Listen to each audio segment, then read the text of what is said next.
ബഹുമാന്യരായ കോഴിക്കോട്ടെ മാധ്യമപ്രവർത്തകരെ, സഹപ്രവർത്തകരെ, സുഹൃത്തുക്കളെ,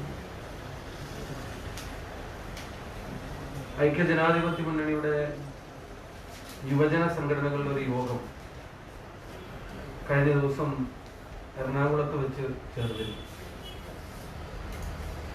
യൂത്ത് കോൺഗ്രസും യൂത്ത് ലീഗും ഉൾപ്പെടെ ജനാധിപത്യ മുന്നണിയിലെ മുഴുവൻ പ്രസ്ഥാനങ്ങളിലെ യുവജന സംഘടനകൾ ചേർന്ന യോഗശേഷം ഒരു സമര പരിപാടി ആവിഷ്കരിക്കാനായ യോഗം തീരുമാനിച്ചത് ഔദ്യോഗികമായി പ്രഖ്യാപിക്കാൻ വേണ്ടി കൂടിയാണ് ഇന്ന് ഈ പത്രസമ്മേളനത്തിൽ നിങ്ങൾ മുന്നിലിരിക്കുന്നത്. 27-ാം തീയതി കേരളത്തിലെ നിയമസഭാ സമ്മേളനം നടക്കേണ്ടതായി ഗവൺമെന്റ് തന്നെ അംഗീകരിച്ചും പ്രതിപക്ഷം ഉൾപ്പെടെയുള്ള ആളുകളുമായി സംസാരിച്ചും ധാരണയിലെത്തിയ ആ ഡേറ്റിനകത്തുനിന്ന് അവിചാരിതമായിട്ടൊരു മാറ്റം സർക്കാർ വരുത്തിയതും നിയമസഭാ സമ്മേളനം ചേരണ്ടെന്ന് തീരുമാനിച്ചതുമെല്ലാം ഇന്നലെ ബഹുമാനപ്പെട്ട പ്രതിപക്ഷ നേതാവ് സൂചിപ്പിച്ചതുപോലെ അവിശ്വാസ പ്രമേയ ചർച്ചയിൽ നിന്ന് ഓടി ഒളിക്കുന്നതിന് വേണ്ടിയാണ് എന്നുള്ളതും കോവിഡിനേക്കാൾ രാഷ്ട്രീയ കാരണങ്ങളാലുമാണ് അതിൽ നിന്ന് ഗവൺമെന്റ് ഒഴിഞ്ഞു മാറുന്നതും ഒളിക്കുന്നതും എന്നുള്ളത് വളരെ വ്യക്തമായിരിക്കുന്ന സാഹചര്യത്തിൽ ജനങ്ങൾക്ക് ഈ ഗവൺമെന്റിൽ വിശ്വാസം നഷ്ടപ്പെട്ടിരിക്കുന്നു എന്നുള്ളത് പൂർണ്ണ ബോധ്യത്തിന്റെ അടിസ്ഥാനത്തിൽ ജൂലൈ മാസം 29-ാം തീയതി ഈ ഗവൺമെന്റിനെതിരായി ജനകീയ അവിശ്വാസ പ്രമേയവുമായി UDYF മുന്നോട്ട് വരികയാണ്. UDFന്റെ യുവജന സംഘടനകൾ ജൂലൈ 29-ാം തീയതി ബുധനാഴ്ച കേരളത്തിൽ ജനകീയ അവിശ്വാസ പ്രമേയം അവതരിപ്പിക്കാൻ തീരുമാനിക്കുകയാണ്. 31-ാം തീയതി വരെയുള്ള സമരവിലക്കിനെ കണക്കിലെടുത്തുകൊണ്ടും കോടതിയുടെ ഡയറക്ഷനെ ഗൗരവത്തിലെടുത്തും അതുപോലെ തന്നെ കോവിഡുമായി ബന്ധപ്പെട്ട് ജനങ്ങൾക്ക് ഉള്ള ആശങ്കയെ കണക്കിലെടുത്തും വെർച്വൽ സ്പേസിലാണ്, ഓൺലൈൻ അവിശ്വാസ പ്രമേയമാണ് ഈ ദിവസം UDYF അവതരിപ്പിക്കാനായിട്ട് പോകുന്നത്. കേരളത്തിൽ അന്ന് 1 ലക്ഷം ചെറുപ്പക്കാർ, കേരളത്തിലെ മുഴുവൻ ജനങ്ങൾക്ക് വേണ്ടി 1 ലക്ഷം ചെറുപ്പക്കാർ ഈ ഗവൺമെന്റിലുള്ള അവിശ്വാസം സാമൂഹ്യ മാധ്യമങ്ങളിലൂടെ, നവമാധ്യമങ്ങളിലൂടെ രേഖപ്പെടുത്താൻ പോവുകയാണ്. ആൾക്കൂട്ടങ്ങളില്ലാതെ, ഫിസിക്കലായിട്ടുള്ള ഒത്തുചേരലുകളില്ലാതെ ഫേസ്ബുക്കും ഇൻസ്റ്റഗ്രാമും വാട്സപ്പും ട്വിറ്ററും ഉൾപ്പെടെയുള്ള നവമാധ്യമങ്ങൾ, ആ നവമാധ്യമങ്ങൾ ഉപയോഗപ്പെടുത്തി ഗവൺമെന്റിലുള്ള ജനങ്ങളുടെ അവിശ്വാസം 1 ലക്ഷം ചെറുപ്പക്കാർ രേഖപ്പെടുത്താൻ പോവുകയാണ് ജൂലൈ 29 ബുധനാഴ്ച. ജനപ്രതിനിധികളുടെ ഗവൺമെന്റിൽ അവിശ്വാസം രേഖപ്പെടുത്താനുള്ള അവകാശത്തെയാണ് ജനാധിപത്യ വിരുദ്ധമായി മതിയായ കാരണങ്ങളില്ലാതെ തന്നെ ഗവൺമെന്റ് അട്ടിമറിച്ചിരിക്കുന്നത്. കോവിഡ് രോഗികളുടെ എണ്ണം വർദ്ധിക്കുന്നതാണ് ഇതിന് കാരണമെന്ന് ഗവൺമെന്റ് ചൂണ്ടിക്കാണിക്കുന്നുണ്ടെങ്കിലും യഥാർത്ഥത്തിൽ അതല്ല വസ്തുത എന്നുള്ളത് നമുക്ക് എല്ലാവർക്കും അറിയാം. 140 ജനപ്രതിനിധികൾ പങ്കെടുക്കുന്ന നിയമസഭാ സമ്മേളനം മാറ്റിവെക്കാൻ കോവിഡ് രോഗികളുടെ എണ്ണം വർദ്ധിക്കുന്നത് ഒരു കാരണമായിട്ട് ചൂണ്ടിക്കാണിക്കുന്ന അതേ ഗവൺമെന്റും അതിന്റെ തലപ്പത്തിരിക്കുന്ന മുഖ്യമന്ത്രിയും തന്നെയാണ് കീം പോലൊരു പരീക്ഷ കേരളത്തിൽ ഉടനീളം ലക്ഷക്കണക്കിന് വിദ്യാർത്ഥികൾ എഴുതുന്ന പരീക്ഷ രക്ഷിതാക്കളുടെ, വിദ്യാർത്ഥികളുടെ ആശങ്കകളെ ഒട്ടും വകവെക്കാതെ പിടിവാശി മൂലം നടത്തിച്ച് വിദ്യാർത്ഥിക്കും രക്ഷിതാവിനും ഒക്കെ രോഗം വരുന്ന അവസ്ഥയിലേക്ക് കാര്യങ്ങളെ മാറ്റിയത്. അപ്പൊ അന്നൊന്നും കോവിഡിന്റെ സുരക്ഷാ മാനദണ്ഡങ്ങൾ പരിഗണിക്കാൻ തയ്യാറാവാത്ത ഗവൺമെന്റ് ഈ നിയമസഭാ സമ്മേളനം മാറ്റിവെക്കാൻ വേണ്ടി മാത്രം ഈ കോവിഡിന്റെ പേര് ഉപയോഗപ്പെടുത്തുന്നത് അത് രോഗവ്യാപനത്തെ പടർന്നിട്ടല്ല, ഭയന്നിട്ടല്ല, നേരെമറിച്ച് ജനങ്ങൾക്കിടയിൽ പടർന്നുകൊണ്ടിരിക്കുന്ന ഗവൺമെന്റിന്റെ മേലുള്ള അവിശ്വാസം അതൊരു ചർച്ചയായി മാറാതിരിക്കാനാണ് എന്നുള്ളത് വളരെ വ്യക്തമാണ്. അല്ലെങ്കിൽ തന്നെ മുഖ്യമന്ത്രിയുടെ ഏറ്റവും വേണ്ടപ്പെട്ട ആളുകളുടെ ഒരാളായ രാഷ്ട്രീയ നേതാവ് ശ്രീ MV ജയരാജൻ കീം പരീക്ഷ എഴുതി കഴിഞ്ഞതിന് ശേഷം ഫേസ്ബുക്കിൽ കുറിച്ചത് സർക്കാരിന്റെ തൊപ്പിയിൽ മറ്റൊരു പൊന്തൂവൽ കൂടി എന്നാണ് ഫേസ്ബുക്കിൽ കുറിച്ചത്. ആ പൊന്തൂവലിന്റെ ഭാഗമായിട്ടാണ് 2 വിദ്യാർത്ഥികൾക്ക് കോവിഡ് ബാധിച്ചത്, രക്ഷിതാവിന് കോവിഡ് ബാധിച്ചത്. ആ പൊന്തൂവലിന്റെ ഭാഗമായിട്ടാണ് 1,600 രക്ഷിതാക്കൾക്കെതിരെ കേസെടുത്തത്. പൊന്തൂവൽ സർക്കാരിന്, രോഗം വിദ്യാർത്ഥിക്ക്, കേസ് രക്ഷിതാക്കൾക്കുമെന്ന നാണംകെട്ട അവസ്ഥയാണ് അതിനുശേഷം കേരളത്തിൽ ഉണ്ടായത്. കേസെടുക്കേണ്ടത് രക്ഷിതാക്കൾക്കെതിരെയല്ല, രക്ഷിതാക്കളുടെയും വിദ്യാർത്ഥികളുടെയും സങ്കടത്തെ വകവയ്ക്കാതെ പരീക്ഷ നടത്തി കൊന്തൂവലാക്കാനുള്ള മുഖ്യമന്ത്രിയുടെ പിടിവാശിയാണ് അതിന് കാരണമെങ്കിൽ ആദ്യം കേസെടുക്കേണ്ടത് കേരളത്തിന്റെ മുഖ്യമന്ത്രിക്കും പിന്നെ ഉന്നത വിദ്യാഭ്യാസ വകുപ്പ് മന്ത്രി ഉൾപ്പെടെയുള്ള ആളുകൾക്കുമെതിരെയാണ്. അതുകൊണ്ട് നിയമസഭാ സമ്മേളനം മാറ്റിവെക്കുന്നത് ഏതെങ്കിലും തരത്തിൽ രോഗവ്യാപനത്തെ ഭയന്നല്ല, നേരെ മറിച്ച് നേരത്തെ സൂചിപ്പിച്ചതുപോലെ ജനങ്ങളിൽ പടർന്നുകൊണ്ടിരിക്കുന്ന സർക്കാരിന്റെ മേലുള്ള അവിശ്വാസത്തെ അത് ചർച്ചയാവുന്നത് ഭയന്നുകൊണ്ട് തന്നെയാണ്. ഈ ദിവസങ്ങളിലെല്ലാം നടന്നുകൊണ്ടിരിക്കുന്ന ചർച്ച കൺസൾട്ടൻസികളുമായിട്ട് ബന്ധപ്പെട്ടാണ്. പ്രതിപക്ഷവുമായിട്ടോ കേരളത്തിലെ രാഷ്ട്രീയ പ്രസ്ഥാനങ്ങളുമായിട്ടോ എന്തിന് ഘടകകക്ഷിയിലെ CPI ഉൾപ്പെടെയുള്ള ആളുകളുമായിട്ടോ മര്യാദക്കൊരു കൺസൾട്ടേഷൻ നടത്താൻ യാതൊരു താല്പര്യമില്ലാത്ത ഈ ഗവൺമെന്റ് കൺസൾട്ടൻസികളിൽ അഭയം പ്രാപിക്കുന്നത് ഒരു സ്ഥിരം കാഴ്ചയായിട്ട് മാറിയതിന്റെ വാർത്തകളാണ് കഴിഞ്ഞ ദിവസം എല്ലാ മാധ്യമങ്ങളും പുറത്തു കൊണ്ടുവരുന്നത്.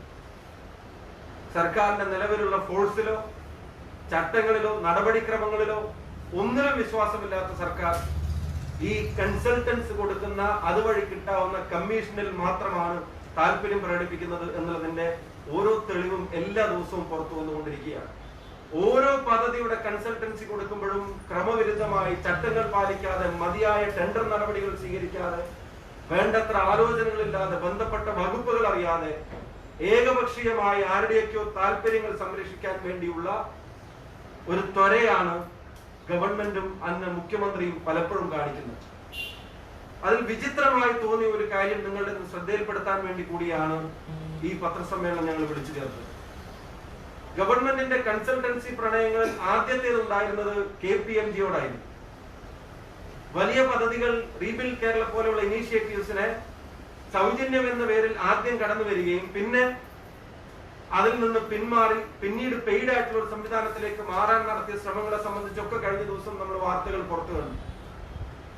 KPMGയോടുണ്ടായിരുന്ന സ്നേഹം പെട്ടെന്ന് PWCയിലേക്ക് മാറിയതിന്റെ കാരണം എന്തായിരുന്നു എന്നുള്ളത് അന്വേഷിക്കുമ്പോഴാണ് ഇതിനകത്തൊക്കെയുള്ള ചില അവതാരങ്ങളുടെ സാന്നിധ്യം രണ്ടിലും നമുക്ക് മനസ്സിലാക്കാനായിട്ട് സാധിക്കുന്നു. KPMG കേരളത്തിലെ ഗവൺമെന്റുമായി കരാർ ഒപ്പിടുന്ന സമയത്ത് 2019 മെയ് മാസം വരെയുള്ള സമയത്ത് KPMGയുടെ എക്സിക്യൂട്ടീവ് ഡയറക്ടറായി പ്രവർത്തിച്ചിരുന്ന ഒരാൾ ശ്രീ അരുൺ പിള്ളൈ, നിങ്ങൾക്ക് തന്ന പേപ്പറിൽ അതിനകത്ത് കൃത്യമായി കാണിക്കുന്നുണ്ട്. ആ അരുൺ പിള്ളയുടെ ലിങ്ക്ഡിൻ പ്രൊഫൈലാണ്, അതിന്റെ ഒരു സ്ക്രീൻഷോട്ടാണ് നിങ്ങളുടെ മുമ്പിൽ തന്നിരിക്കുന്നത്. അയാളുടെ കരിയർ വ്യക്തമാക്കുന്ന കാര്യത്തിൽ കൃത്യമായിട്ട് പറയുന്നുണ്ട്. KPMGയുടെ ഡയറക്ടറായി ജനുവരി 2015 മുതൽ മെയ് 2019 വരെ പ്രവർത്തിച്ചിരുന്നത് അയാളുടെ ലിങ്ക്ഡിൻ പ്രൊഫൈലിൽ അയാൾ തന്നെ അവകാശപ്പെടുന്നുണ്ട്. KPMGയെ ഡ്രോപ്പ് ചെയ്തിട്ട് ഗവൺമെന്റ് PWCയുടെ പുറകെ കൂടുമ്പോ, മുഴുവൻ അവിഹിതങ്ങൾക്കും PWCയെ കൂട്ടുപിടിക്കുമ്പോ ഇവിടെയും ഒരു മാറ്റം നിങ്ങൾ കാണുകയാണ്. ഈ ലിങ്ക്ഡിൻ പ്രൊഫൈൽ നിങ്ങൾ പരിശോധിക്കുമ്പോൾ കാണും ഇതേ അരുൺ പിള്ള പിന്നെ നമ്മൾ കാണുന്നത് PWCയുടെ എക്സിക്യൂട്ടീവ് ഡയറക്ടറായിട്ടാണ്. ചില അവതാരങ്ങളെ തടഞ്ഞു നിർത്തുന്നതിനെ സംബന്ധിച്ച് ഗവൺമെന്റ് അധികാരമേൽക്കുമ്പോൾ പത്രസമ്മേളനത്തിൽ വലിയ വായിൽ ആദർശം പ്രസംഗിച്ച മുഖ്യമന്ത്രി ഇത്തരം അവതാരങ്ങളുടെ ചാഞ്ചാട്ടങ്ങൾ അനുസരിച്ച് എങ്ങനെ ഗവൺമെന്റിന്റെ അജണ്ടകളും പ്രയോറിറ്റികളും മാറി നടപടിക്രമങ്ങൾ പാലിക്കാതെ ഇവരുടെയൊക്കെ പുറകെ കേരളത്തിലെ ഗവൺമെന്റിന്റെ പോളിസി ഡിസിഷൻസും കേരളത്തിലെ ജനങ്ങളെ ബാധിക്കുന്ന വികസന പ്രവർത്തനങ്ങൾ ഉൾപ്പെടെയുള്ള കാര്യങ്ങളിൽ തീരുമാനങ്ങൾ എടുത്തു എന്നുള്ളത് വ്യക്തമാക്കേണ്ട ഒരു സാഹചര്യമാണ് നിലവിലുള്ളത്. ഈ അരുൺ പിള്ളയുടെ കമ്പനി മാറ്റവും കേരള ഗവൺമെന്റിന്റെ പ്രയോറിറ്റി മാറ്റവും കൺസൾട്ടൻസി പ്രയോറിറ്റി മാറ്റവും തമ്മിലുള്ള ബന്ധങ്ങൾ എന്തൊക്കെയാണ്? അകറ്റി നിർത്താൻ ശ്രമിക്കുമെന്ന് മുഖ്യമന്ത്രി അധികാരമേൽക്കുമ്പോൾ പത്രസമ്മേളനത്തിൽ പറഞ്ഞ ആളുകളെ മുഖ്യമന്ത്രി അകറ്റി നിർത്തിയില്ല എന്ന് മാത്രമല്ല, UDFന്റെ കാലത്ത് സെക്രട്ടേറിയറ്റിന്റെ വരാന്തകളിൽ ഇത്തരം അവതാരങ്ങൾ ഉണ്ടായിരുന്നു എന്ന് ആക്ഷേപിച്ചിരുന്ന മുഖ്യമന്ത്രി അവതാരങ്ങളെ വരാന്തകളിൽ നിന്ന് എടുത്തു മാറ്റി അവനവന്റെ ഓഫീസിൽ സ്ഥാപിച്ചതിന്റെ ഗതികേടും പ്രയാസവുമാണ് കേരളം ഇപ്പോ സ്വർണ്ണക്കള്ളക്കടത്തിലൂടെ അനുഭവിച്ചുകൊണ്ടിരിക്കുന്നത്. അവതാരങ്ങൾ ഇപ്പോ വരാന്തകളിലല്ല, മുഖ്യമന്ത്രിയുടെ സംരക്ഷണയിലാണ്. ഒരു വശത്ത് മുഖ്യമന്ത്രിയുടെ സംരക്ഷണയിലേക്ക് ഇത്തരം അവതാരങ്ങളെ പറഞ്ഞയക്കുക, ആ പറഞ്ഞയക്കുന്ന ആളുകളുടെ പിന്നിലുള്ള അവതാരങ്ങൾ ഇങ്ങനെ കമ്പനി മാറി ഗവൺമെന്റിന്റെ പ്രയോറിറ്റികളിലേക്ക് കമ്പനിയെ കൺസൾട്ടൻസി കമ്പനികളെ കൊണ്ടുവരാനുള്ള ചരടുവലികൾ നടത്തുക. ഇത് ദുരൂഹമായ കാര്യമാണ്. ഈ വ്യക്തിയുടെ പങ്ക്, ഈ വ്യക്തിക്ക് കേരളത്തിലെ ഗവൺമെന്റിലുള്ള സ്വാധീനം, കേരളത്തിലെ ഗവൺമെന്റിൽ മുഖ്യമന്ത്രി ഉൾപ്പെടെയുള്ള ആളുകൾ തീരുമാനമെടുക്കുന്ന കാര്യത്തിൽ ഇത്തരം വ്യക്തികളുടെ ദുസ്വാധീനം എന്താണ് എന്നുള്ളത് അന്വേഷണ പരിധിയിൽ കൊണ്ടുവരണമെന്ന് UDYF ആവശ്യപ്പെടുകയാണ്. ഇത് ഞങ്ങൾ ആരും ഉണ്ടാക്കിയ രേഖയല്ല. മേൽ പറഞ്ഞ വ്യക്തി തന്നെ അദ്ദേഹത്തിന്റെ പ്രൊഫൈലിൽ അദ്ദേഹം കൊടുത്തിട്ടുള്ളതാണ്, തീയതി സഹിതം. ഞാൻ നേരത്തെ വർക്ക് ചെയ്തിരുന്നത് KPMG ആയിരുന്നു, പിന്നെ വർക്ക് ചെയ്യുന്നത് PwC ആണ് എന്നുള്ളതാണ്. അപ്പൊ PwC ആണ് അദ്ദേഹം വർക്ക് ചെയ്തിരുന്നതിന് വേറെ തെളിവും കൂടെ ഗവൺമെന്റ് തന്നെ പുറത്തുവിടുന്നുണ്ട്. എന്താ?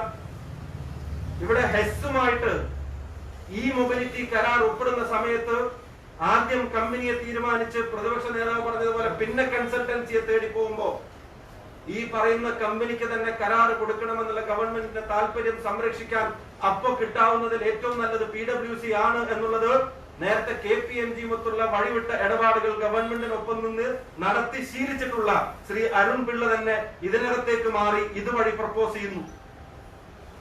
സർക്കാരിന്റെ മിനിറ്റ്സിൽ തന്നെ ഒപ്പിട്ട ആളുകൾ നിങ്ങൾ നോക്കണം. പങ്കെടുത്ത 11 പേരിൽ പ്രിൻസിപ്പൽ സെക്രട്ടറി, ട്രാൻസ്പോർട്ടിന്റെ പ്രിൻസിപ്പൽ സെക്രട്ടറി ശ്രീ ജ്യോതിലാൽ മുതൽ ചീഫ് സെക്രട്ടറിയുടെ സ്റ്റാഫ് ഓഫീസർ ഡോക്ടർ രേണുരാജ് തൊട്ട് അവസാനം പങ്കെടുത്തുള്ള 11ാമത്തെ ആളായി പങ്കെടുത്തു എന്ന് പറയപ്പെടുന്നത് 10ാമത്തെ ആള് ദിനേശ് ദാഗ, പാർട്ട്ണർ PwC, 11ാമത്തെ ആള് ശ്രീ അരുൺ പിള്ളൈ. ഇവിടെ അദ്ദേഹം ഒപ്പിട്ടിരിക്കുന്നത് PwCയുടെ പ്രതിനിധിയായിട്ടാണ്.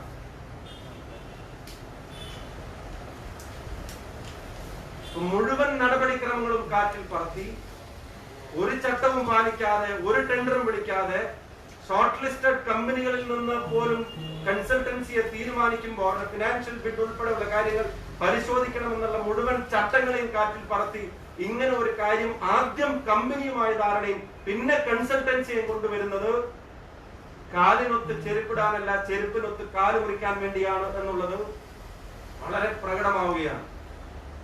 ആ പ്രകടമായ അട്ടിമറിക്ക് പിന്നിൽ, അഴിമതിക്ക് പിന്നിൽ, സ്വജനപക്ഷപാതത്തിന് മുന്നിൽ, ഗൂഢാലോചനയ്ക്ക് പിന്നിൽ ഇത്തരം ആളുകളുടെ സജീവമായ സാന്നിധ്യം കമ്പനികൾ മാറി മാറി ഉണ്ട് എന്ന് പറയുമ്പോൾ ഇത് മുഖ്യമന്ത്രിയുടെ ഓഫീസും വേണ്ടപ്പെട്ടവരും ഒക്കെ ചേർന്ന് നടക്കുന്ന ചില ഇടപാടുകളുടെ സംരക്ഷകരുടെ അവതാരങ്ങളാണ് എന്ന് സംശയിക്കത്തക്ക തരത്തിലാണ് കാര്യങ്ങൾ പുറത്തു വരുന്നത്.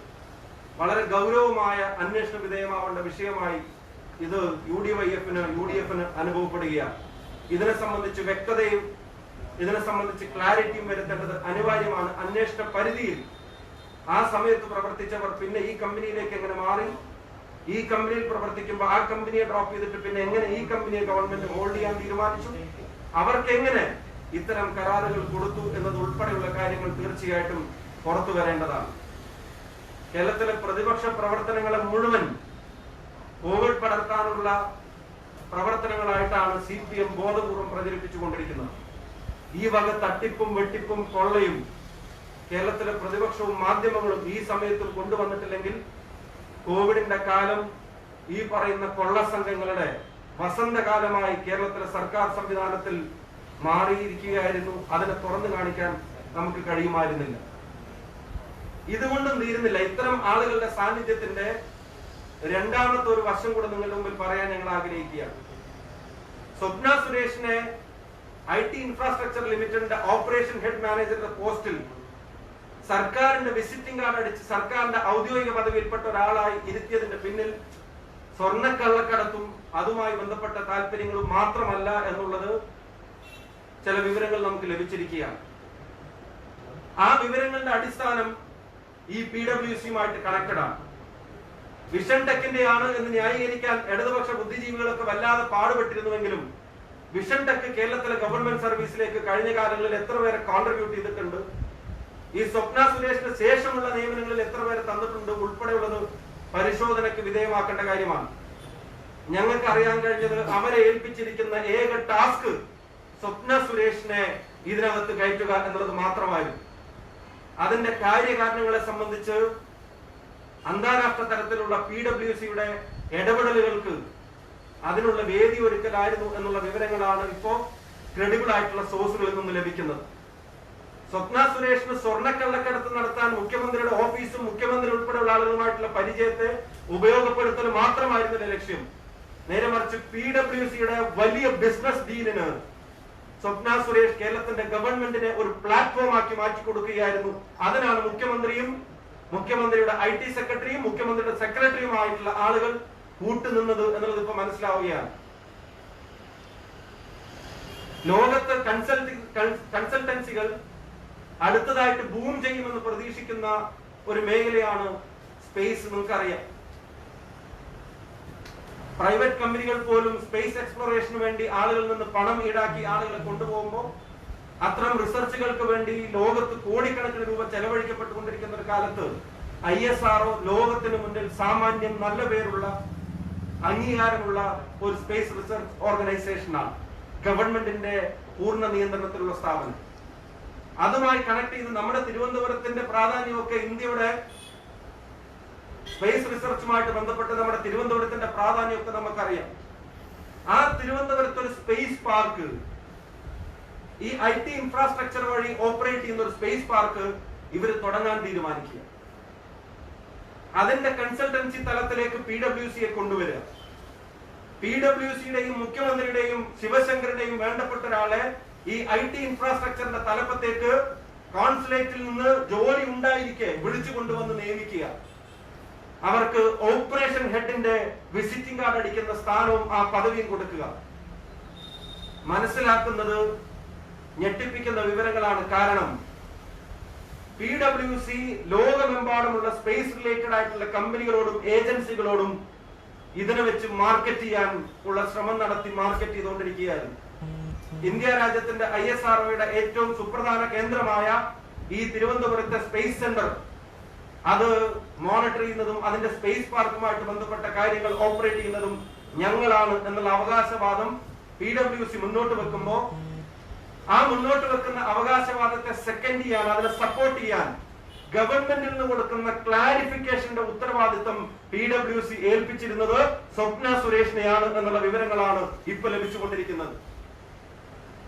വേറെ ഏതെങ്കിലും രാജ്യത്ത് പ്രവർത്തിക്കുന്ന ഏജൻസികളോ വേറെ ഏതെങ്കിലും ഗവൺമെന്റുകളുടെ തന്നെ സർക്കാർ സംവിധാനങ്ങളോ PwCയുടെ ഈ മേഖലയിലെ ക്രെഡിബിലിറ്റിയെ സംബന്ധിച്ചുള്ള ചോദ്യങ്ങൾ ചോദിക്കുമ്പോൾ അതിനെ അസേർട്ട് ചെയ്ത് അവർക്ക് ഗുഡ് സർട്ടിഫിക്കറ്റ് നൽകി അവരാണ് ഇതിന്റെ പുറകിൽ നിന്ന് ഒപ്പുവെച്ച് ഉറപ്പുവെച്ച് മെയിൽ അയച്ചു കൊടുത്തിരുന്നത് ഓപ്പറേഷൻ ഹെഡ് മാനേജറുടെ പോസ്റ്റിൽ ഇരുന്നിട്ട് സ്വപ്ന സുരേഷ് ആയിരുന്നു എന്നുള്ള വിവരങ്ങൾ ലഭിക്കുകയാണ്.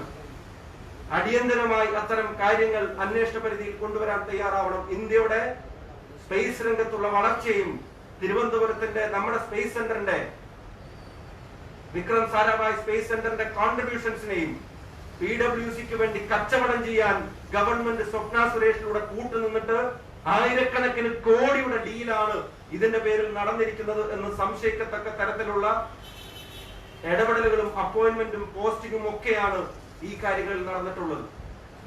PwCയുടെ മാർക്കറ്റിംഗിന് വേണ്ടി നമ്മുടെ ശാസ്ത്രജ്ഞരുടെ ഗവേഷകരുടെ മുഴുവൻ സംവിധാനങ്ങളെയും ഉപയോഗപ്പെടുത്തുന്നത് നമ്മൾ കണ്ടു. എന്തിനധികം ഏറെ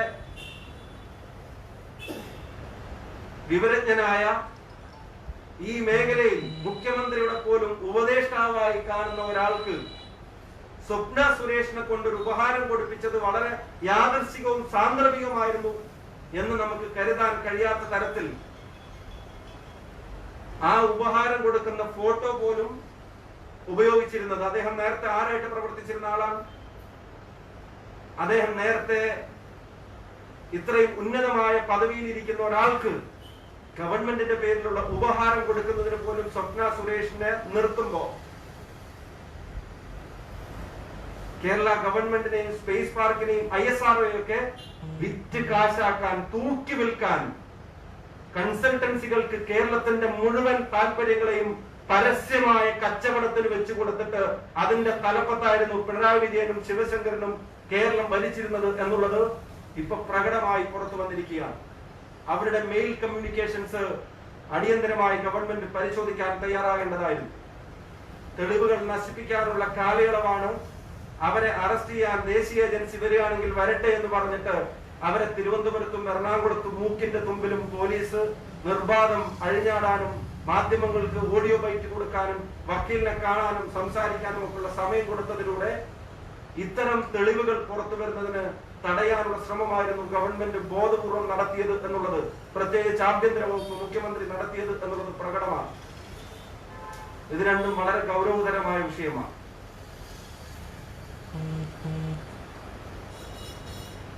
ഈ വിഷയങ്ങളൊക്കെ ഓരോ ദിവസവും പുറത്തു വന്നുകൊണ്ടിരിക്കുമ്പോൾ, കഴിഞ്ഞ ദിവസം ഒരു ദൃശ്യമാധ്യമം പുറത്തു കൊണ്ടുവന്ന് നെതർലാൻഡ്സിലെ കമ്പനിയുമായിട്ട് ബന്ധപ്പെട്ടുള്ള ഇടപാടുകളെ സംബന്ധിച്ച് ഉൾപ്പെടെയുള്ള കാര്യങ്ങൾ പുറത്തു വന്നുകൊണ്ടിരിക്കുമ്പോൾ പ്രതിപക്ഷം ചോദ്യങ്ങൾ ചോദിക്കാൻ പാടില്ല, മാധ്യമങ്ങൾ ചർച്ച നടത്താൻ പാടില്ല, ചർച്ചയുടെ ഇടയിൽ ചോദ്യം ചോദിക്കാൻ പാടില്ല തുടങ്ങിയ ജനാധിപത്യ വിരുദ്ധ തിട്ടൂരങ്ങളൊക്കെ അംഗീകരിച്ച് പിണറായി വിജയന്റെ ഏകാധിപത്യവും മേൽക്കോയ്മയും അംഗീകരിച്ച് പ്രവർത്തിക്കാൻ ഞങ്ങളൊന്നും പ്രവർത്തിക്കുന്ന സംഘടനയുടെ പേര് DYFI എന്നല്ല.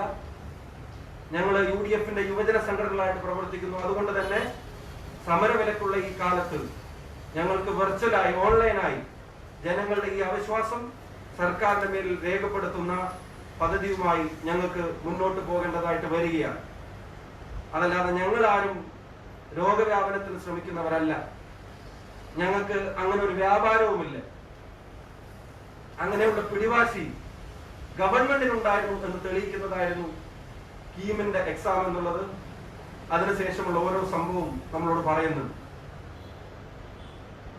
പാലത്തായി ഇഷ്യൂ, PSCയിലെ ചെറുപ്പക്കാരെ മുഴുവൻ വഞ്ചിച്ച് കേരളത്തിന്റെ മണ്ണിൽ ഇതുപോലെ ഒരു വഞ്ചന ചെറുപ്പക്കാരോട് നടത്തിയ ഒരു കാലഘട്ടം ഉണ്ടായിട്ടില്ല. 10ാം ക്ലാസ് പോലും പാസ്സായി എന്ന് പൂർണ്ണമായിട്ടും ഉറപ്പിക്കാൻ കഴിയാത്ത ഒരാൾക്ക് ലക്ഷക്കണക്കിന് രൂപയുടെ ശമ്പളം കൊടുക്കാൻ മുഖ്യമന്ത്രിയും ഓഫീസും ഒക്കെ കൂട്ടുനിൽക്കുമ്പോ 10ാം ക്ലാസും +2 ഡിഗ്രിയും PGയും PhDയും സെറ്റും നെറ്റും ഒക്കെ എഴുതി PSC റാങ്ക് ലിസ്റ്റിലും വന്നിട്ട് പോലും ഒരു തൊഴിൽ കിട്ടാതെ കാത്തു നിൽക്കുന്ന ചെറുപ്പക്കാർ, 10ാം ക്ലാസ്സിന് മേലെയുള്ള മുഴുവൻ തൊഴിലില്ലാത്ത ചെറുപ്പക്കാരും തങ്ങളുടെ സർട്ടിഫിക്കറ്റിന്റെ കോപ്പി എടുത്ത് അതിന്റെ ഒരു വശത്ത് സർക്കാരിനോടുള്ള അവിശ്വാസ പ്രമേയം രേഖപ്പെടുത്തി സർക്കാരിലേക്ക് അയപ്പിക്കാനും UDYF തീരുമാനിച്ചിരിക്കുകയാണ്. 10ാം ക്ലാസ് പാസ്സായിട്ടുള്ള മുഴുവൻ ചെറുപ്പക്കാരും, കാരണം അവരുടെ പക്കലുമുണ്ട് സ്വപ്ന സുരേഷിനെക്കാളും വാല്യുബിൾ ആയിട്ടുള്ള സർട്ടിഫിക്കറ്റ്. ആ വ്യാജ സർട്ടിഫിക്കറ്റിന്റെ കാര്യത്തിൽ പോലും ഒരു FIR-നോടുകൂടി കാര്യങ്ങൾ നിർത്തിയിരിക്കാൻ ഒരു അന്വേഷണം മുന്നോട്ട് പോകുന്നില്ല. NIA കേരളത്തിന്റെ സെക്രട്ടേറിയറ്റിന് അകത്ത് കയറി രാജ്യദ്രോഹ കേസ് അന്വേഷിക്കേണ്ട ഗതികേടിലേക്ക് രാജ്യത്തെ ഈ സംസ്ഥാനത്തെ തള്ളിവിട്ട ആളുകൾ ഇപ്പോഴും ആദർശം പറഞ്ഞ് കസേരയിൽ ഇരിക്കുന്നത് കാണുന്നത് ഭാഗ്യം കെട്ട കാഴ്ചയാണ് കേരളത്തിന്റെ മുന്നിൽ ഉണ്ടാവുന്നത് എന്നുള്ളത് തന്നെയാണ് UDYFന്റെ അഭിപ്രായം.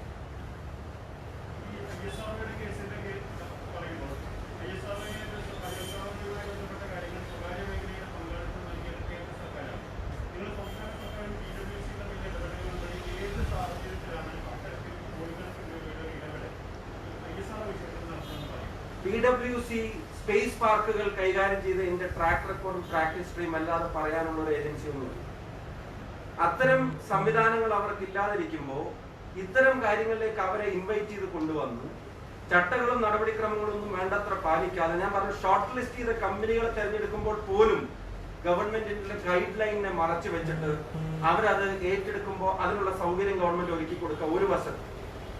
മറുവശത്ത് ഇവരുടെ ഓപ്പറേഷൻസിനെ മുഴുവൻ ഓൺ ചെയ്ത് അത് അവർ ചെയ്യുന്നു എന്ന് ഉറപ്പുവരുത്തി ഗവൺമെന്റിന്റെ ഭാഗത്ത് കമ്മ്യൂണിക്കേഷൻ നടത്തേണ്ട ഉത്തരവാദിത്വം അവര് തന്നെ ഇവർക്ക് വേണ്ടി ഇതിൽ കൊണ്ടുവച്ച ആളുകൾ വഴി നടപ്പിലാക്കുക.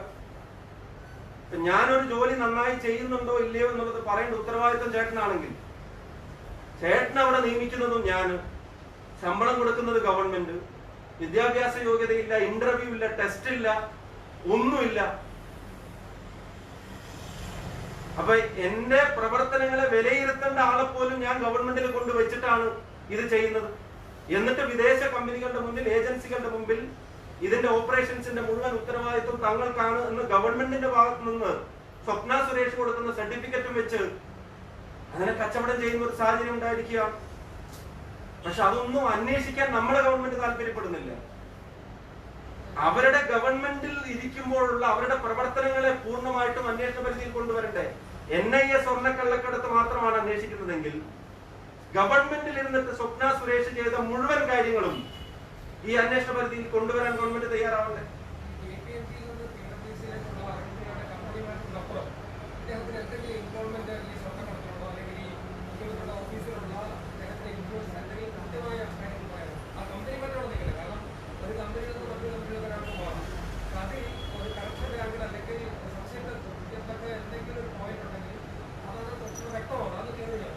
ഞങ്ങൾക്ക് ഇത്തരം ഇൻഫർമേഷൻസ് കിട്ടുന്നതും ഈ കമ്പനി മാറ്റം ഉൾപ്പെടെ നമ്മുടെ ആരുടെയും മുമ്പിൽ ഇപ്പൊ ഇതില്ലായിരുന്നു. നമ്മുടെ ആരുടെയും മുമ്പിൽ ഇല്ലാത്ത ഇത്തരം ഇൻഫർമേഷൻസ് കിട്ടുന്നത് കമ്പനികൾക്ക് കരാറുകൾ നഷ്ടപ്പെടുന്നതും കിട്ടുന്നതിലേക്ക് പുറകിൽ പ്രവർത്തിക്കുന്ന ചില ആളുകളുടെ സാന്നിധ്യത്തെ സംബന്ധിച്ച് ചില ഇൻഫർമേഷൻസ് കിട്ടുമ്പോഴാണ്. അപ്പോൾ കമ്പനി മാറ്റത്തിന്റെ ടൈമിങ്ങും അരുൺ പിള്ളയുടെ മാറ്റത്തിന്റെ ടൈമിങ്ങും ഇവരുടെയൊക്കെ ഇടപെടലുകളും തീർച്ചയായിട്ടും സംശയാസ്പദമായിട്ട് മാറുന്നത് അതാണ്. ഗവൺമെന്റിന്റെ പ്രയോറിറ്റികൾ മാറിക്കൊണ്ടിരിക്കുന്നതിന്റെ പുറകിൽ ഇത്തരം അവതാരങ്ങളുടെ സാന്നിധ്യമുണ്ട്. അത് പ്രകടമായിട്ട് കാണാൻ കഴിയുന്നു. ആ അവതാരങ്ങൾക്ക് ഇതിനകത്തുള്ള പങ്കിനെ അന്വേഷണ പരിധിയിലേക്ക് കൊണ്ടുവരാൻ ആരും തയ്യാറാവുന്നില്ല. എന്തുകൊണ്ട് കമ്പനി മാറി എന്നുള്ളതിൽ, അല്ലെങ്കിൽ എന്തുകൊണ്ട് ഇത്തരം താല്പര്യങ്ങൾ ഗവൺമെന്റിന് മാറി മാറി വരുന്നു എന്നുള്ളത് പോലും ഗവൺമെന്റ് കൃത്യമായിട്ടൊന്നും എക്സ്പ്ലെയിൻ ചെയ്യുന്ന പോലുമില്ല. ഇപ്പൊ മുഖ്യമന്ത്രി തന്നെ നെതർലാൻഡ് സമ്മേളനവുമായിട്ട് ബന്ധപ്പെട്ട് ഞങ്ങളാരും കൊണ്ടുവന്നല്ല, ദൃശ്യമാധ്യമങ്ങൾ കൊണ്ടുവന്ന ഒരു പ്രധാനപ്പെട്ട വാർത്ത ചീഫ് സെക്രട്ടറി ഫയലിൽ എഴുതിയിരിക്കുകയാണ്. മുഖ്യമന്ത്രിയുടെ സന്ദർശനവുമായിട്ട് ബന്ധപ്പെട്ട കമ്പനികളെ ഇന്നിപ്പോ ജല അതോറിറ്റി അതിന് വിശദീകരണ കുറിപ്പിൽ പോലും പറയുന്നത് മുഖ്യമന്ത്രിയെ സഹായിച്ചു എന്ന് എഴുതിയിട്ടില്ല എന്നുള്ളതാണ്. ഷോർട്ട് ലിസ്റ്റ് ചെയ്ത 4 കമ്പനികളിൽ ഇല്ലാത്ത 2 പേരെ വിളിച്ചു കൊണ്ടുവന്ന് അവരെ ഉൾപ്പെടുത്തണമെന്ന് ഒരു ഫയല് ജല അതോറിറ്റിയിലേക്ക് പോകുമ്പോ, വാട്ടർ റിസോഴ്സ് സംവിധാനത്തിലേക്ക് പോകുമ്പോ അവരതിനെ നിഷേധിക്കുന്നതിനെ ചീഫ് സെക്രട്ടറി വിളിച്ച് ഫയലായിട്ട് മുഖ്യമന്ത്രിയുടെ ഓഫീസിലേക്ക് വെക്കുകയാണ്. മുഖ്യമന്ത്രി അത് കയ്യിൽ വെച്ചോണ്ടിരിക്കുകയാണ്. എന്നിട്ട് ഈ കോവിഡിന്റെ ബഹളം നടന്നുകൊണ്ടിരിക്കുമ്പോ മുഖ്യമന്ത്രി അതിനകത്ത് ഒപ്പിടുകയാണ്. അപ്പൊ വളരെ ദുരൂഹമായ കൺസൾട്ടൻസികളുമായിട്ട് ബന്ധപ്പെട്ടുള്ള ഇവരുടെ ഓരോ ഇടപെടലുകളും വളരെ ദുരൂഹമാണ്. അതിൽ ഇത്തരം അവതാരങ്ങളുടെ സാന്നിധ്യം എവിടെയാണ് എന്നുള്ളത്, അവരുടെ പങ്ക് എന്താണെന്നുള്ളത്, അവരൊക്കെ ചെലുത്തുന്ന ഫിനാൻഷ്യൽ സ്വാധീനം, ഞാൻ അത്രയും ചോദിച്ച സ്ഥിതിക്ക് ഒരു കാര്യം കൂടെ പറയാം. ഇതിന്റെയൊക്കെ ഹെഡ്ക്വാർട്ടേഴ്സ് ബാംഗ്ലൂർ കണക്റ്റഡ് ആണ്. ഇന്ത്യയിലെ സൗത്തിൽ ഇതിന്റെയൊക്കെ ഹെഡ്ക്വാർട്ടേഴ്സ് ബാംഗ്ലൂർ കണക്റ്റഡ് ആണ്. ഇത്രയും വലിയൊരു തട്ടിപ്പ് കേസിലെ പ്രതി രക്ഷപ്പെടാൻ ശ്രമിക്കുന്നതും അതേ ബാംഗ്ലൂരിലേക്ക് തന്നെയാണ്. ബാംഗ്ലൂരിലെ IT റിലേറ്റഡ് ആയിട്ടുള്ള കമ്പനികളും ഇവരൊക്കെ പരസ്പരമുള്ള ബന്ധങ്ങളും ഒക്കെ കഴിഞ്ഞ ദിവസം സ്പ്രിംഗ്ലറുമായിട്ട് ബന്ധപ്പെട്ട കാര്യങ്ങളിലൊക്കെ പല കമ്പനികളുടെയും മെന്റർമാരുടെയും ഡയറക്ടർമാരുടെയും ഒക്കെ പേര് ലിസ്റ്റ് ചെയ്ത സമയത്ത് തന്നെ സംശയാസ്പദമായിട്ട് വന്നതാണ്. അന്ന് CPI ഉൾപ്പെടെയുള്ള ആളുകൾ ഈ സ്പ്രിംഗ്ലറിന്റെ സർവീസ് അവസാനിപ്പിക്കണമെന്നും ഇത്തരം തീരുമാനം ഏകപക്ഷീയമായിട്ടെടുത്ത ശിവശങ്കറിന്റെ സേവനം അവസാനിപ്പിക്കണമെന്ന് പറഞ്ഞിട്ടും കേൾക്കാൻ മുഖ്യമന്ത്രി തയ്യാറാവാത്തത്, അദ്ദേഹത്തിന്റെ വാക്കുകളിൽ തന്നെ കടമെടുത്ത് ചെറിയൊരു മാറ്റം വരുത്തിയാൽ അദ്ദേഹത്തിന് മടിയിൽ കനവും വഴിയിൽ പേടിയുമുള്ളത് കൊണ്ടാണ് എന്ന് ന്യായമായും സംശയിക്കേണ്ടി വരും.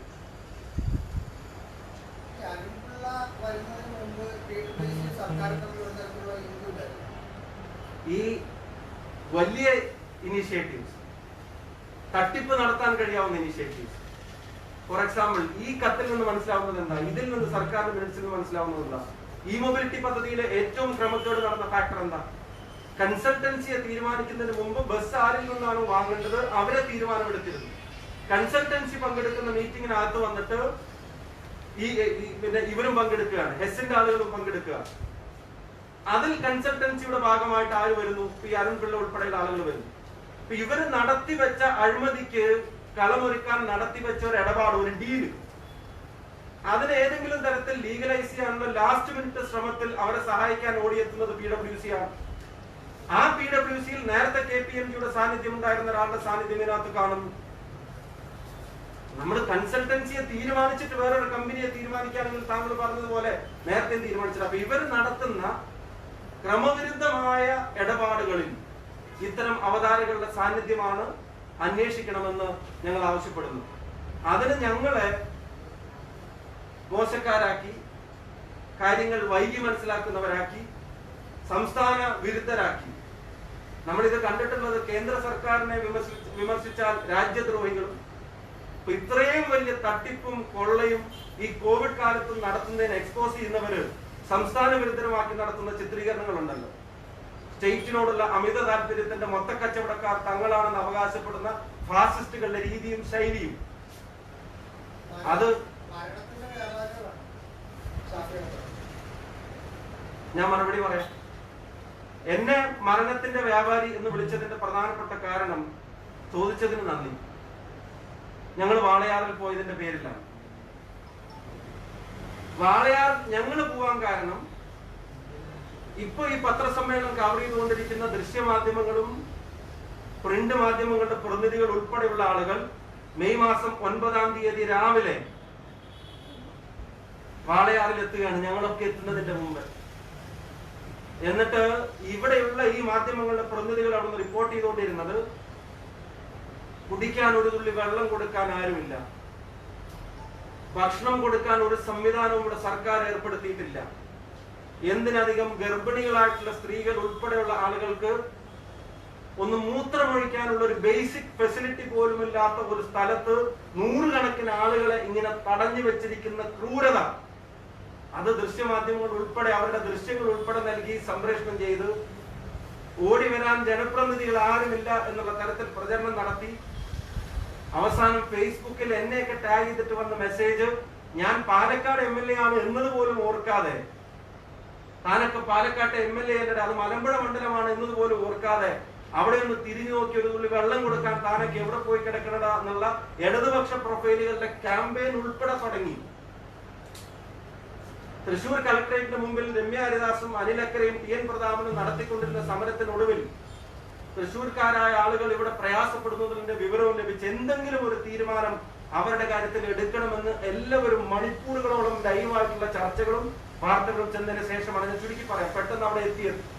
ഞങ്ങൾ എത്തുമ്പോൾ വൈകുന്നേരം 4 മണിയാ. അവിടെ കൂട്ടം കൂടി നിന്നിരുന്നു എന്ന് പറയുന്ന ആളുകൾ ഗവൺമെന്റ് തന്നെ പറയുന്നു പുലർച്ചെ 5 മണി മുതൽ അവിടെ എത്തി നിൽക്കുന്നവരാണെന്ന്. നിങ്ങൾ ആലോചിക്കണം, 5 മണി മുതൽ 6-നും 7-നും 8-നും 10-നും 12-നും 1-നും 2-നും 3-നും 4-നും ഒക്കെ ഈ ആളുകൾ കൂട്ടം കൂടി നമ്മുടെ അതിർത്തിയിൽ ഒരു തണൽ പോലും ഇല്ലാത്തടത്ത് നിൽക്കേണ്ടി വരുന്ന ഒരു ദയനീയാവസ്ഥ അവിടെ ഉണ്ടാക്കിയത് ആരാണ്? ഒന്നാമത്തെ ചോദ്യം. 2, ഞങ്ങൾ അവിടെ ചെന്നിട്ട് ഇന്നലെ മുഖ്യമന്ത്രി കഴിഞ്ഞ ദിവസം പത്രസമ്മേളനത്തിൽ പറഞ്ഞു അവരവിടെ ഉണ്ടാക്കിയ ബഹളം എന്തൊക്കെയാണ്. തോമസ് ഐസക്കിന്റെ ഫേസ്ബുക്ക് പോസ്റ്റിൽ പറയുന്നു ഞങ്ങൾ അവിടെ ഉണ്ടാക്കിയ ബഹളം എന്തൊക്കെയാണ്. നിങ്ങൾ ബഹുമാനപ്പെട്ട മാധ്യമ പ്രവർത്തകർ നിങ്ങളുടെ ബ്യൂറോകളിലെ ദൃശ്യങ്ങൾ എടുത്തൊന്ന് പരിശോധിക്കണം. ഞങ്ങൾ അവിടെ ഏതെങ്കിലും തരത്തിലെ ബഹളങ്ങൾ ഉണ്ടാക്കിയോ? ഞങ്ങൾ അവിടെ സമരം നടത്തിയോ? ഞങ്ങൾ അവിടെ ഉപരോധം നടത്തിയോ? ഞങ്ങൾ അവിടെ റോഡ് തടഞ്ഞോ? ഞങ്ങൾ അവിടെ വാഹനം തടഞ്ഞോ? ഞങ്ങൾ അവിടെ ഉദ്യോഗസ്ഥരുടെ പ്രവർത്തനങ്ങൾ തടഞ്ഞോ? ഞങ്ങൾ അവിടെ മുദ്രാവാക്യം വിളിച്ചോ? ഞങ്ങൾ അവിടെ കൊടി കൊണ്ടുപോയോ? ഞങ്ങൾ അവിടെ ആൾക്കൂട്ടം ഉണ്ടാക്കിയോ? ഒന്നും ഞങ്ങൾ ചെയ്തിട്ടില്ല.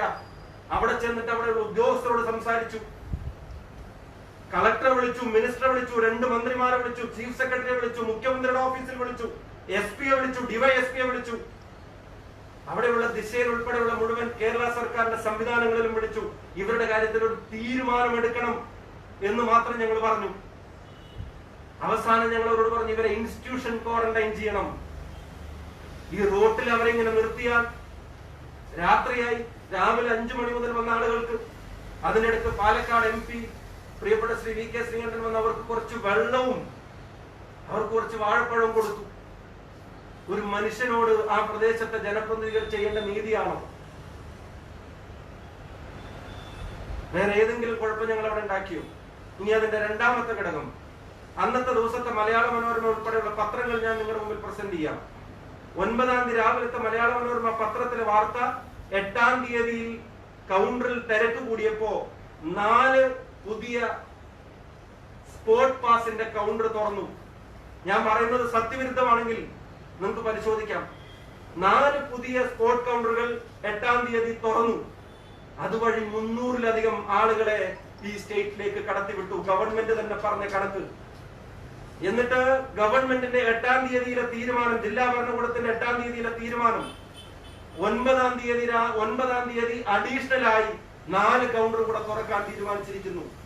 അപ്പൊ സ്പോർട്ട് പാസ് കൊടുത്ത ആളുകളെ കടത്തിവിടാൻ 8 കൗണ്ടർ തുറക്കുമെന്ന് ഒഫീഷ്യലായി ഗവൺമെന്റ് തീരുമാനിച്ചിട്ട് അത് പത്രത്തിൽ കൊടുത്തിട്ട് ആ പത്രവാർത്ത അറിഞ്ഞ ഇവിടുത്തെ ബന്ധുക്കൾ നാട്ടിലും പുറത്തുമുള്ള തമിഴ്നാട്ടിലും പരിസര പ്രദേശത്തുമുള്ള ആളുകൾ വിളിച്ച് സ്പോർട്ട് പാസ് എടുത്ത് അകത്തേക്ക് വരാം, അതിനുള്ള അവസരമുണ്ട് എന്ന് ബന്ധുക്കൾ വിളിച്ചു പറഞ്ഞതിന്റെ അടിസ്ഥാനത്തിൽ അവിടെ വന്നിട്ടുള്ള ആളുകൾ മുഖ്യമന്ത്രിയുടെ പത്രസമ്മേളനത്തിൽ തന്നെ പറഞ്ഞു ഡേറ്റിൽ വ്യത്യാസം ഉണ്ടെങ്കിലും കുഴപ്പമില്ല, കടത്തിവിടാം. അത് വിശ്വസിച്ച് വന്ന ആളുകൾ ഒരുമിച്ച് താമസിക്കുന്നവരിൽ 3-4 പേര് ഒരുമിച്ച് താമസിക്കുമ്പോൾ ഒറ്റ ആൾക്ക് മാത്രം വണ്ടിയുള്ളപ്പോ സ്വന്തം വണ്ടിയുള്ളവരെ വരാൻ കഴിയുള്ളൂ എന്ന് പറഞ്ഞപ്പോ ആ ഒറ്റയാളുടെ വണ്ടിയിൽ ഒരുമിച്ച് താമസിക്കുന്ന 2-3 ആൾ ഒപ്പം കയറി വന്ന ആളുകൾ തലേ ദിവസം ഇവര് സ്പോട്ട് പാസ് കൊടുത്ത് കടത്തിവിട്ടതിന്റെ പേരിൽ അവര് ഒപ്പമുള്ള സഹപ്രവർത്തകരെ വിളിച്ചു പറഞ്ഞതിന്റെ അടിസ്ഥാനത്തിൽ അവിടെ വന്ന ആളുകൾ, അവിടെ അങ്ങനെ വന്ന ആളുകളെ വേണമെങ്കിൽ ഗവൺമെന്റിന് രാവിലെ തന്നെ ഇൻസ്റ്റിറ്റ്യൂഷൻ ക്വാറന്റൈൻ ചെയ്യാമായിരുന്നല്ലോ. അത് ചെയ്യാതെ രാത്രി 10 മണി വരെയും അവരെ തെരുവിൽ നിർത്തി കഷ്ടപ്പെടുത്തി ആർക്കെങ്കിലും രോഗമുണ്ടെങ്കിൽ അതിന്റെ വ്യാപനത്തിന് പോലും അവസരമൊരുക്കിയത് ഈ ഗവൺമെന്റ് അല്ലാതെ മറ്റാരാണ്? ഞങ്ങളാണോ തീരുമാനമെടുക്കേണ്ടിയിരുന്നത്? ഇനി അടുത്തതും. എന്നിട്ടും അവരെ ഞങ്ങളെ മരണത്തിന്റെ വ്യാപാരികൾ എന്ന് വിളിക്കുന്ന ആ ദിവസത്തിൽ ഒരാളെ പോലും പാസില്ലാതെ ഗവൺമെന്റ് ഇങ്ങോട്ട് കടത്തിവിട്ടിട്ടില്ല. അവരെ ഇൻസ്റ്റിറ്റ്യൂഷൻ ക്വാറന്റൈൻ ചെയ്തു. എവിടെ ചെയ്തു? തമിഴ്നാട്ടിൽ ചെയ്തു. തമിഴ്നാട്ടിലൊരു വിദ്യാഭ്യാസ സ്ഥാപനത്തിൽ. കേരളത്തിൽ അപ്പോഴും ചെയ്തിട്ടില്ല. രാത്രി ഹൈക്കോടതി കൂടി അവർക്ക് പാസ് കൊടുത്തിട്ട് അവരെ കടത്തിവിടണമെന്ന് പറഞ്ഞു. പിറ്റേ ദിവസം പാസ് കൊടുത്തിട്ട് അവരെ കടത്തിവിട്ടു. ഇതിൽ എവിടെയാണ് ഞങ്ങൾ മരണത്തിന്റെ വ്യാപാരികളാവുന്നത്?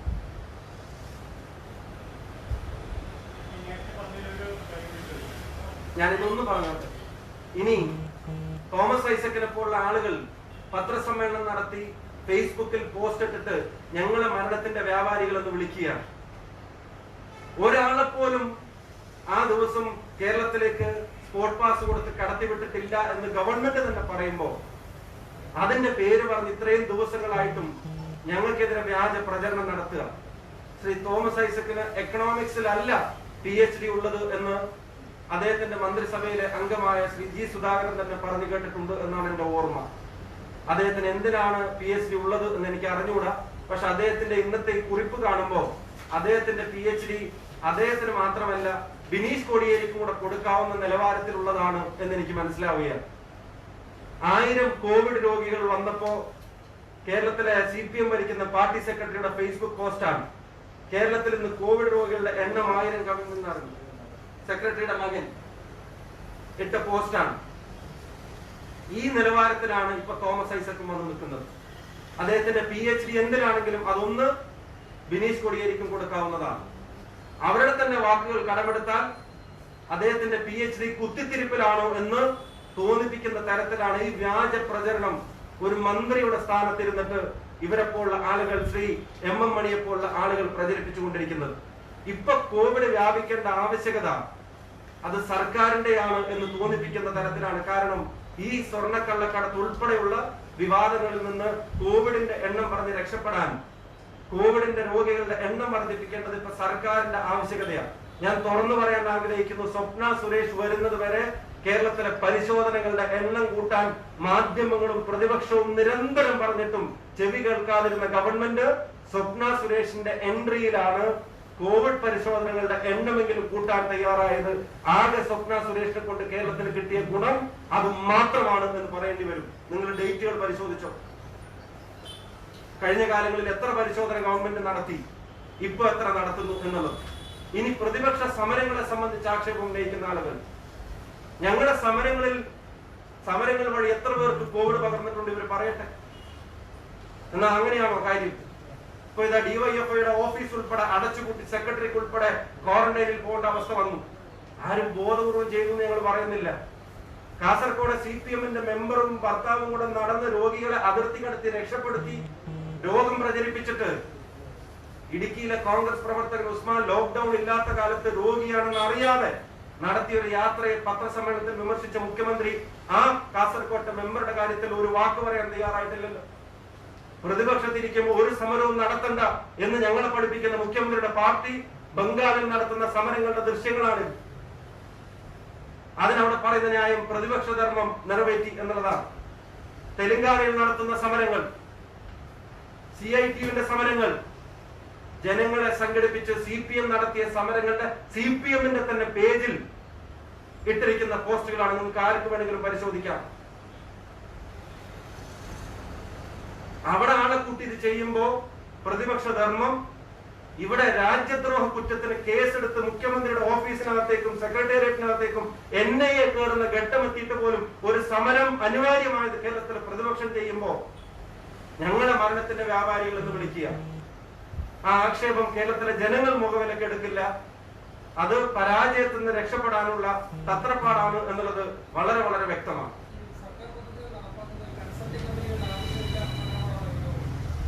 ആവശ്യമുണ്ട്, ആവശ്യമുള്ളതിന് ഉപയോഗിക്കാം, ചട്ടപ്രകാരം ഉപയോഗിക്കാം, നിയമപ്രകാരം ഉപയോഗിക്കാം, ടെൻഡർ നടപടികളിലൂടെ ഉപയോഗിക്കാം. സ്റ്റേറ്റിനെ തൂക്കി വെക്കാൻ ഉപയോഗിക്കരുത്. കള്ളക്കടത്ത് നടത്തുന്നവരെ മുഖ്യമന്ത്രിയുടെ ഓഫീസിന്റെ അധികാരം കൈയാളുന്ന തരത്തിലേക്ക് ഈ പിൻവാതിൽ നിയമനത്തിന്റെ പരമ്പരകൾ തീർക്കാൻ ഉപയോഗിക്കരുത്. കേരളത്തിന്റെ ചെറുപ്പക്കാരുടെ തൊഴിലെന്ന സ്വപ്നങ്ങളെ മുഴുവൻ അട്ടിമറിച്ചിട്ട് എല്ലാ പോസ്റ്റിലേക്കും ഇപ്പൊ പഞ്ചായത്തിലെ IT അസിസ്റ്റന്റ് എന്ന പേരിൽ അവിടെ നിയമിച്ച മുഴുവൻ പാർട്ടിക്കാരെയും ആശാ വർക്കർമാർക്കും ഹെൽത്ത് വർക്കർമാരുടെയും ശമ്പളത്തിൽ പോലും 1 രൂപയുടെ വർധനവ് വരുത്താൻ തയ്യാറാവാത്ത ആളുകൾ ഇരട്ടിയിലോ 9,000 രൂപയോളം വർധന ഇവരുടെ പോസ്റ്റിൽ കൊടുത്തിട്ട് അവരെ സ്ഥിരപ്പെടുത്താൻ ലഭിക്കുന്നതിന്റെ പരാതികളാണ് ഇപ്പോ നിരവധിയായിട്ട് വന്നുകൊണ്ടിരിക്കുന്നത്. അത്തരം പുറം കരാറുകളും പിൻവാതിൽ നിയമനങ്ങളും തട്ടിപ്പുകളും അഴിമതിയും കൊള്ളയ്ക്കും വേണ്ടി മാത്രം ഈ കൺസൾട്ടൻസിയെ ഉപയോഗിക്കുന്നതിനെതിരാണ് ഞങ്ങളുടെ നിലപാടുകൾ.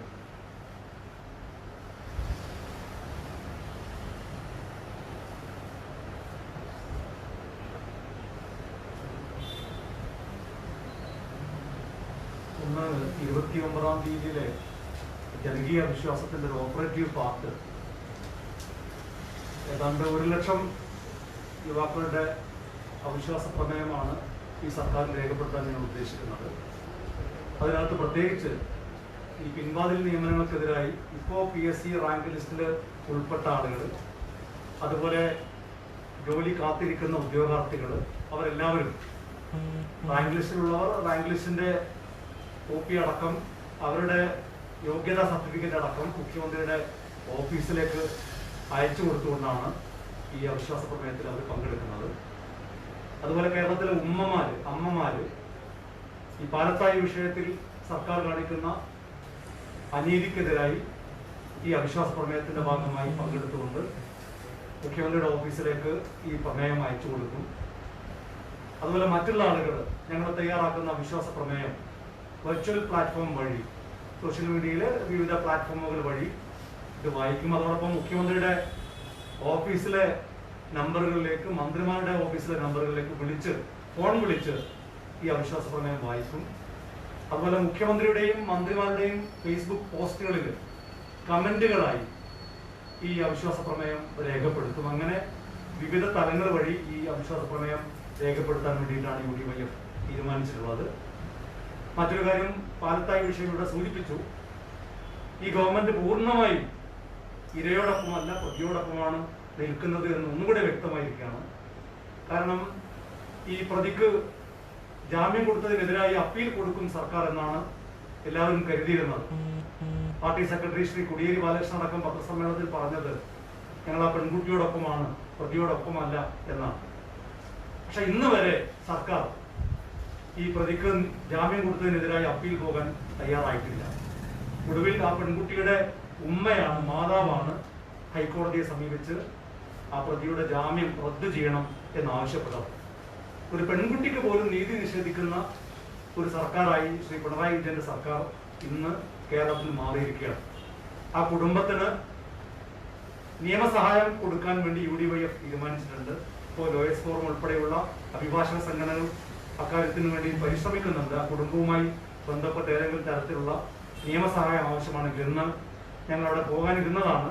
ഷാഫി പറമ്പിലിന്റെ നേതൃത്വത്തിൽ UDYFന്റെ നേതാക്കൾ ആ വീട്ടിൽ സന്ദർശിക്കാൻ വേണ്ടി തീരുമാനിച്ചതാണ്. പക്ഷേ ആ മുനിസിപ്പാലിറ്റി ഒക്കെ ഒരു കണ്ടെയ്ൻമെന്റിന്റെ സോണിന്റെ പരിധിയിൽ വരുന്നത് കൊണ്ടും ഇപ്പോഴത്തെ പ്രത്യേക സാഹചര്യം കണക്കിലെടുത്തുകൊണ്ടാണ് കുടുംബ വീട് സന്ദർശനം ഒഴിവാക്കിയത്. പകരം അവരെ ഫോണിൽ ബന്ധപ്പെട്ട് അവർക്ക് ആവശ്യമായ നിയമസഹായം കൊടുക്കാൻ വേണ്ടിയും UDYF തീരുമാനിച്ച കാര്യം നിങ്ങൾ അറിയിക്കുക. ഈ ലണ്ടൻ സ്റ്റോക്ക് എക്സ്ചേഞ്ചിൽ മുഖ്യമന്ത്രി പോയത് മണിയടിക്കാൻ വേണ്ടിയായിരുന്നു. ഇപ്പോ നമ്മൾ മനസ്സിലാക്കേണ്ടത് സ്റ്റോക്ക് എക്സ്ചേഞ്ചിൽ മാത്രമല്ല മുഖ്യമന്ത്രി മണിയടിച്ചിട്ടുള്ളത്, പല ഏജൻസികളെയും കൺസൾട്ടൻസികളെയും കൂടെ മണിയടിച്ചിട്ടാണ് തിരിച്ചു വന്നിട്ടുള്ളത് എന്നാണ് ഇപ്പൊ മനസ്സിലാക്കുന്നത്. അത് ഏതൊക്കെയാണെന്നും കൂടെ ഇനി വ്യക്തമാക്കേണ്ടതായിട്ട് വരും. ഇന്നലെ പത്രസമ്മേളനത്തിൽ വ്യക്തമായിട്ടൊരു ഉത്തരം അദ്ദേഹം നെതർലാൻഡ്സിലെ കമ്പനിയുമായിട്ട് ബന്ധപ്പെട്ട് രേഖപ്പെടുത്തിയിട്ടില്ല. ഈ ഗവൺമെന്റിന്റെ മുഴുവൻ കൺസൾട്ടൻസി ആവശ്യങ്ങളെ ഉപയോഗപ്പെടുത്തിയതും എന്തിനു വേണ്ടിയായിരുന്നു എന്നുള്ളത് വ്യക്തമായ പുനരന്വേഷണം വേണം. ഇപ്പൊ റൂം ഫോർ റിവർ പദ്ധതി പ്രകാരം 3 വർഷം 58 സ്റ്റാഫിനെ സർക്കാരിന്റെ ചെലവിൽ തീറ്റിപ്പോറ്റാനുള്ള ഒരു എഗ്രിമെന്റ് ആയിരുന്നു ഗവൺമെന്റും അവരും തമ്മിൽ ഉണ്ടാക്കിയിരുന്നത്. അതും എല്ലാ നിയമന സംവിധാനങ്ങളെയും കാറ്റിൽ പറത്തി. അപ്പൊ നേരത്തെ ചോദിച്ച പ്രസക്തമായ ചോദ്യം, ഈ കൺസൾട്ടൻസികളുടെ സേവനം അതെന്തിനു വേണ്ടി ഉപയോഗപ്പെടുത്തുന്നു എന്നുള്ളത്, അതിനാണ് നമുക്ക് പലപ്പോഴും ഉത്തരം കിട്ടാത്തത്. മറ്റു പല ബദലുകളും ഉള്ളപ്പോൾ അതിന്റെ പുറകെ ഒന്നും പോവാതെ ഷോർട്ട് ലിസ്റ്റ് ആയിട്ടുള്ള ക്വാളിഫൈഡ് ആയിട്ടുള്ള കമ്പനികളെ മുഴുവൻ മാറ്റി നിർത്തി. ഇപ്പോ ജല അതോറിറ്റിയുടെ ആവശ്യത്തിന് വേണ്ടി പറഞ്ഞത് ഇന്ത്യയിൽ ഈ മേഖലയിൽ പ്രവർത്തിച്ച് പരിചയമുള്ള കമ്പനികളെ ഷോർട്ട് ലിസ്റ്റ് ചെയ്യണമെന്ന് നിർബന്ധമായിരുന്നു എന്നത്. 4 കമ്പനികളെ ഷോർട്ട് ലിസ്റ്റ് ചെയ്തു. ലോകത്ത് അത്തരം പ്രവർത്തി പരിചയമുള്ള കമ്പനികൾ ഇന്ത്യക്ക് കത്തെഴുതി, കേരളത്തിന് ഞങ്ങൾക്ക് ലോകമെമ്പാടും ഇത് നടത്തി പരിചയമുണ്ട്, പക്ഷെ ഇവര് സ്റ്റെബൺ ആയിട്ട് നിന്നു, ഇന്ത്യയിൽ പ്രവർത്തി പരിചയം വേണം. പക്ഷെ നെതർലാൻഡ്സിലെ കമ്പനി വന്നപ്പോൾ, ഹസ്കോണിംഗ് വന്ന സമയത്ത് ആ കാര്യം സുഖമായിട്ട് അങ്ങ് ഇളവ് ചെയ്ത് കൊടുത്തു. ഇതിന്റെ പിന്നിലൊക്കെ സാമ്പത്തിക താല്പര്യങ്ങളുണ്ട്. ബാംഗ്ലൂർ ബേസ്ഡ് ആയിട്ട് നടക്കുന്ന IT ഇടപാടുകൾ ഈ പറയുന്ന ഗവൺമെന്റിന്റെയും മുഖ്യമന്ത്രിയുടെയും നിർണായക തീരുമാനങ്ങളെ മുഴുവൻ സ്വാധീനിക്കുന്നു എന്നാണ് ഇതിൽ നിന്ന് മനസ്സിലാവുന്നത്. അതുകൊണ്ട് ഗവൺമെന്റിന്റെ ന്യായങ്ങളൊന്നും വിശ്വാസയോഗ്യമല്ല. ആ വിശ്വാസ്യത നഷ്ടപ്പെട്ട സാഹചര്യത്തിൽ, എന്തിനിപ്പോ കൊട്ടിഘോഷിക്കപ്പെട്ട കോവിഡ് പ്രതിരോധത്തിന്റെ കാര്യത്തിൽ പോലും ഉണ്ടായിക്കൊണ്ടിരിക്കുന്ന വീഴ്ചകളിൽ ജനങ്ങൾക്ക് വിശ്വാസം നഷ്ടപ്പെട്ടിരിക്കുകയാണ്. ആ വിശ്വാസമാണ് ഞങ്ങൾ 29-ാം തീയതി വെർച്വലായി കേരളത്തിലെ 3 കോടി 3.5 കോടി ജനങ്ങൾക്ക് വേണ്ടി 1 ലക്ഷം ചെറുപ്പക്കാർ രേഖപ്പെടുത്താനായിട്ട് പോകുന്നത്.